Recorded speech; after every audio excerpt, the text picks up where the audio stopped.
Hello everyone, once again welcome back to Envirolearn Hub. I am rakhi Tyagi and आपके लिए मैं एक बहुत अच्छे सेशन लेके आई हूँ आज जिसमें हम ऑक्सीडेशन नंबर को कैलकुलेट करना सीखेंगे। ये मैंने आपसे प्रीवियस वीडियोस में भी कई बार बोला है कि मैं आपको सिखाऊंगी कि हम सीखेंगे कि कैसे ऑक्सीडेशन नंबर कैलकुलेट करते हैं, क्योंकि इससे क्वेश्चंस आ रहे हैं एंड आपको ये अगर आप गेट का एग्जाम देते हो तो वहां पे भी इससे क्वेश्चंस बनते हैं, यूजीसी नेट देते हो तो भी इससे क्वेश्चंस बनते हैं और बेसिक केमिस्ट्री है तो ये आना जरूरी भी है आप लोगों को।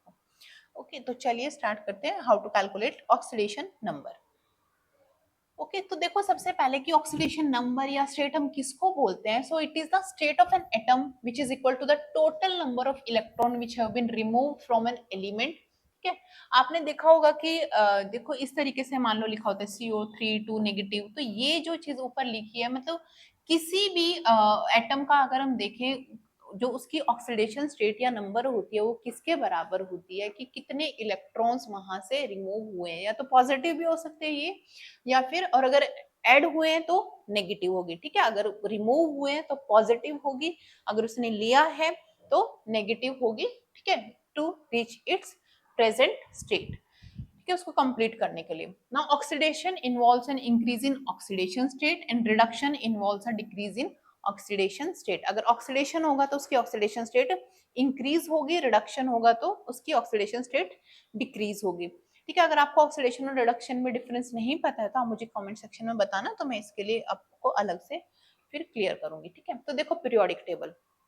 अच्छा, पीरियोडिक टेबल आप लोगों ने पढ़ी भी होगी, याद भी होगी बहुत सारे लोगों को, बट फिर भी आप इसको पीरियोडिक टेबल से भी हमारे एग्जाम में यूजीसी नेट एनवायरमेंटल साइंस में क्वेश्चन पूछे जाने लगे हैं। मेटेलॉइड्स कौन से होते हैं एंड काफी सारे अलग अलग तरीके के क्वेश्चन है, तो इसको आप पीरियोडिक टेबल को भी आप लोग याद रखना। अब देखो यहाँ पे ना कुछ की ऑक्सीडेशन स्टेट दे रखी है जो आपको थोड़ी याद रखनी पड़ेगी, याद रखने वाला पोर्शन भी है यहाँ पे। तो जैसे +1 है आपका, इधर जो हाइड्रोजन लिथियम हीलियम इनका +2 यहाँ पे होगा ग्रुप 2 में।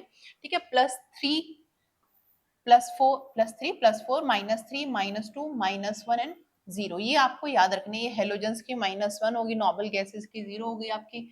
ठीक है, ट्रांजिशन मेटल्स जो हैं आपके +2 से लेके +3 तक है, ये चेंज हो सकते हैं। ठीक है, तो ये आपको याद रखने, नीचे वालों के भले आप मत याद रखना। ठीक है, एल्कली मेटल्स की +1 होगी और एल्कलाइन अर्थ मेटल्स की होगी +2, ये चीज आपको याद रखनी है। ये पीरियोडिक टेबल में जो ऑक्सीडेशन नंबर या स्टेट इनकी गिवन है, क्योंकि आपको कुछ बेसिक्स तो याद रखने पड़ेंगे, कुछ रूल्स होते हैं इसके अंदर।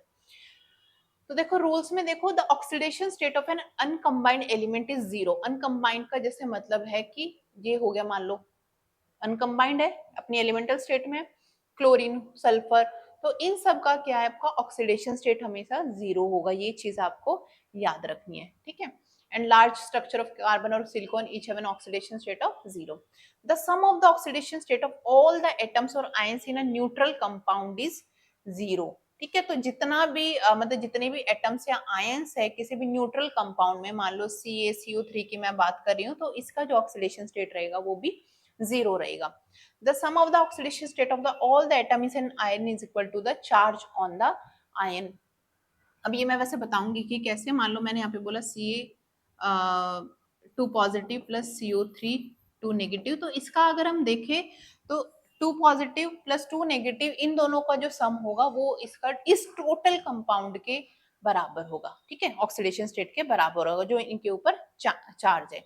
The more electronegative element in a substance is assigned a negative oxidation state. अब इलेक्ट्रोनेगेटिव उसको बोलते हैं, ज्यादा इलेक्ट्रोनेगेटिव वो होगा जो अपनी तरफ ज्यादा इलेक्ट्रॉन्स को खींचेगा। ठीक है, तो उसका जो है ऑक्सीडेशन स्टेट वो ज्यादा नेगेटिव होगी। The less electronegative element is assigned a positive oxidation state. Remember that the electronegative is greater at the top right of the periodic table and decrease towards the bottom left. ठीक है, तो जो top right में जैसे मैंने आपको दिखाया भी था, तो इधर जो आपकी इलेक्ट्रोनेगेटिविटी ज्यादा होगी और अगर हम उधर जाएंगे तो क्या रहेगी, इलेक्ट्रोनेगेटिविटी कम हो जाएगी। ओके, अब देखो ये इलेक्ट्रोनेगेटिविटी का सीरीज आपको याद रखना है बहुत ध्यान से। ये चीजें आपको अपने नोट्स में मेंशन करनी पड़ेगी, लिखनी पड़ेगी, तभी आपको ये सारी चीजें याद रहेंगी। ठीक है, 1 second, okay, let me erase this one। चलो, तो देखो electronegativity is a measure of an atom's ability to attract the electrons, तो इलेक्ट्रॉन्स को अट्रैक्ट करना अपनी तरफ, उसको हम बोलते हैं इलेक्ट्रोनेगेटिव। जो ज्यादा अट्रैक्ट कर पाएगा दैट इज मोर इलेक्ट्रोनेगेटिव। तो ये आपको एक निमोनिक भी यहाँ पे दिया हुआ है मैंने, अगर आपको जैसे भी वो याद करना हो, इट्स अप टू यू। तो देखो सबसे ज्यादा इलेक्ट्रोनेगेटिव होता है फ्लोरीन, आपका ऑक्सीजन, फिर chlorine, bromine, carbon, phosphorus and hydrogen. ठीक है, तो इस तरीके से आपको ये याद रखना है। और ये हो गया आपका fluorine, oxygen, nitrogen and carbon. Electronegativity series है, ये इलेक्ट्रोनेगेटिविटी सीरीज आपको याद रखनी है। अब ये टेबल भी आपको याद रखना, काफी सारी चीजें आपको इसमें याद रखनी पड़ेगी। जैसे कि अगर हम एलिमेंट की बात करें, ग्रुप 1 के जो एलिमेंट थे मैंने आपको बताया था +1 होगा उनका, ग्रुप 2 होगा उसमें +2 होगा, फ्लोरीन में -1 रहेगी, फ्लोरीन की, ऑक्सीजन की -2, बट इसमें एक्सेप्शन है। ठीक है, -1 इन परऑक्साइड, जैसे K2O2 हो गया, H2O2 हो गया। ठीक है, तो इसमें जब भी आपका कोई परऑक्साइड रहेगा जिसमें ऑक्सीजन है, मतलब परऑक्साइड में ऑक्सीजन रहेगी, तो वहां पे इसका ऑक्सीडेशन स्टेट -1 होगा और +2 होगा इन F2O। ओके, जब फ्लोरीन के साथ ये रहेगा, अदरवाइज इसकी -2 रहेगी। हाइड्रोजन का +1 है, इसकी भी एक्सेप्शन है, it is -1 in metal hydride, किसी भी मेटल के साथ, NaH है अगर मान लो, सोडियम हाइड्राइड, इस तरीके से। फिर अब क्लोरीन की -1 है, but not in compound containing oxygen और fluorine, varies, work it out separately. ठीक है, तो ये वेरी करेगा, ये एक्सेप्शन है, मतलब कि हमेशा तो ऐसी रहेगी, लेकिन कुछ एक्सेप्शन केस है जहां पे इनकी ऑक्सीडेशन स्टेट, जैसे इसकी फ्लोरीन, सॉरी ऑक्सीजन हाइड्रोजन की हमने बात की, क्लोरीन की, तो ये चेंज हो जाएगी ऑक्सीडेशन स्टेट। ठीक है, अब देखो यहाँ पे ना कुछ एग्जांपल्स हैं जिससे आप कैलकुलेट कर सकते हो। तो सबसे पहले हम एक थोड़ा सिंपल सा आयन लेते हैं, जैसे क्रोमियम 2 पॉजिटिव हो गया। ठीक है, सिंपल, जैसे मैंने आपको बताया था, अगर कोई एलिमेंटल फॉर्म है तो उसका तो जीरो ही रहेगा इस तरीके से। Now for a simple ion such as this, the oxidation state equals the charge on the ion. मैंने बताया कि ऑक्सीडेशन स्टेट क्या होता है, जितना उसके ऊपर चार्ज होगा उसका सम होगा। तो +2, so +2 by sign convention the sign is always included to avoid the confusion। तो इसका जो वो है ऑक्सीडेशन स्टेट, दैट इज +2, आपको प्लस या माइनस भी लगाना है इसके सामने। ओके, अब देखो CrCl3, अब ये न्यूट्रल कंपाउंड है, तो इसमें सोडा ऑक्सीडेशन स्टेट इज 0, इसकी पूरे की तो ऑक्सीडेशन स्टेट क्या होनी चाहिए, 0 होनी चाहिए। लेकिन अगर मैं आपको बोल दूं कि आपको इसमें क्रोमियम की ऑक्सीडेशन स्टेट बतानी है, पूरे कंपाउंड की तो न्यूट्रल होगी, तो आपको क्या करना पड़ेगा, इसमें chlorine has an oxidation state of -1, क्योंकि यहाँ पे ना तो आपका कोई भी फ्लोरीन कंपाउंड प्रेजेंट है और ना ही क्लोरीन ऑक्सीजन प्रेजेंट है। तो हमने देखा ना कि क्लोरीन की -1 होती है, बट अगर यहाँ पे ऑक्सीजन और फ्लोरीन प्रेजेंट होंगे तो इसकी जो ऑक्सीडेशन स्टेट है वो वेरी कर जाएगी। बट इन दिस केस यहाँ पे क्लोरीन के साथ आपका कार्बन है, तो हम यहाँ पे -1 लेंगे इसकी स्टेट, इसको मैं n मान लूंगी, n+3। अब यहाँ पे क्या है, ये कितने हैं क्लोरीन, 3 -1, और ये कितना होना चाहिए, 0, क्योंकि आपका न्यूट्रल कंपाउंड है तो 0 होगा।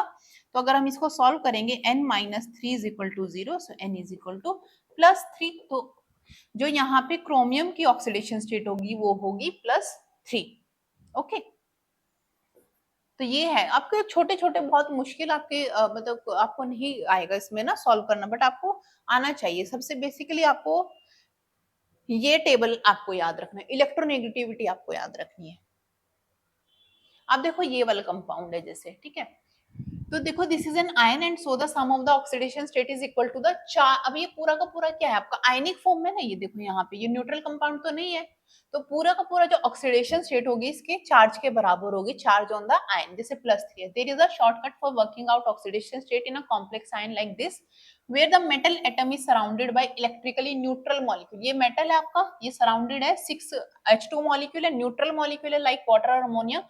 The sum of the oxidation state in the attached neutral molecule must be 0। तो इस स्टेट में जब भी आपको कोई, मान लो कोई भी यहाँ पे जैसे यहाँ पे एग्जाम्पल है क्रोमियम, तो इसमें ये न्यूट्रल कंपाउंड अटैच है, तो इसको हम हमेशा 0 मानेंगे जब भी न्यूट्रल कंपाउंड अटैच होगा। That means that you can ignore them when you do the sum. This would be essentially same as unattached chromium ion. The oxidation state is +3 हो जाएगी, क्योंकि ये तो 0 हो गया।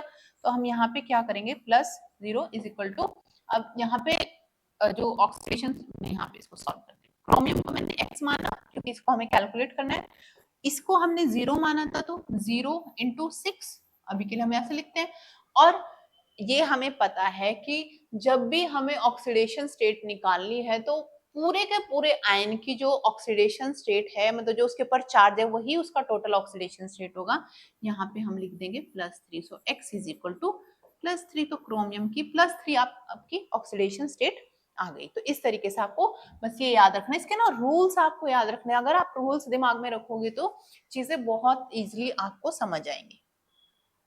फिर देखो HNO3 यहाँ पे हमें निकालनी है नाइट्रोजन की, ठीक है। अब ऑक्सीडेशन स्टेट हाइड्रोजन की क्या होती है +1 एंड नंबर इसका ऑक्सीजन की क्या होती है -2। अब ये कहाँ से, अब मैं फिर से आपको एक बार दिखा देती हूँ, ठीक है। यहाँ पे हमने देखा था ना oxygen and hydrogen +2 and -2, +1 and -2। Okay, तो यहाँ पे देखो HNO3 है, HNO3 में देखो HNO3, हम इसको अलग अलग लिखेंगे तो किसकी कैलकुलेट करनी है हमें यहाँ पे उसकी नाइट्रोजन की। ओके, तो नाइट्रोजन में देखो हाइड्रोजन क्या है +1 एंड नाइट्रोजन क्या है आपका, आपको कैलकुलेट करनी है +3 इंटू -2, क्योंकि इसकी क्या है -2 होगी, ऑक्सीजन की हमने देखा ना कि -2 है, तो बस जस्ट सिंपल मैथ्स है। अब यहाँ पे देखो भाई, इसका अगर हम सॉल्व करेंगे तो इसका आएगा यहाँ पे 0, इसको लेना है क्योंकि आपका न्यूट्रल कंपाउंड है, तो ये हो गया आपका 1 + x, क्या हो गया यहाँ पे, हाइड्रोजन कितना आपका +1 है एंड HNO3, ओके, प्लस ये हो गया आपका -6 इज इक्वल टू 0। तो 1 + x -6 इज इक्वल टू 0, तो x -5 इज इक्वल टू 0 हुआ, तो x इज इक्वल टू +5 हो गया। तो ये हो गया आपका, यहाँ पे आ गया आपकी नाइट्रोजन की +5। ओके, अब सिमिलरली हम दूसरा एक और कंपाउंड लेते हैं Na2H2O3, तो यहाँ पे भी आपको सिमिलर वही करना। अब आप इसका आंसर आप लोग मुझे बताओगे कैलकुलेट करके, ठीक है। तो सल्फर का आपको यहाँ पे कैलकुलेट करके बताना है, ठीक है, कि क्या होगा।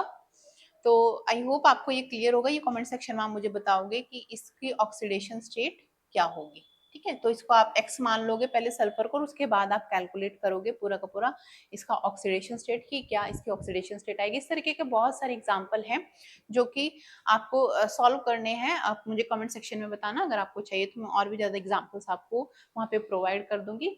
एंड आई होप आपको ये ऑक्सीडेशन स्टेट वाला कॉन्सेप्ट अब क्लियर हो गया होगा। अगर कोई भी प्रॉब्लम है तो आप मुझे कमेंट सेक्शन में बताइए, एंड पढ़ते रहिए एंड आगे बढ़ते रहिए। Thank you so much.